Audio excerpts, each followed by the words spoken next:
and the fitting together, but you notice that I am not putting the insert in just yet. The orange insert is right there on the side. So I'm just going to brace this up right now, and I'm going to go ahead and solder it.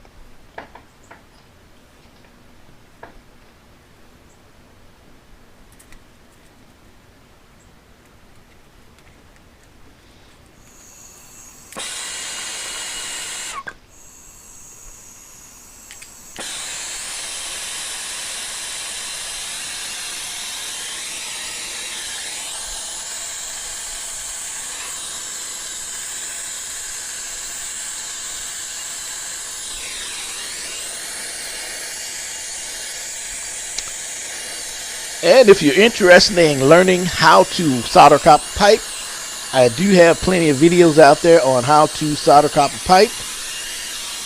You can just follow me on my YouTube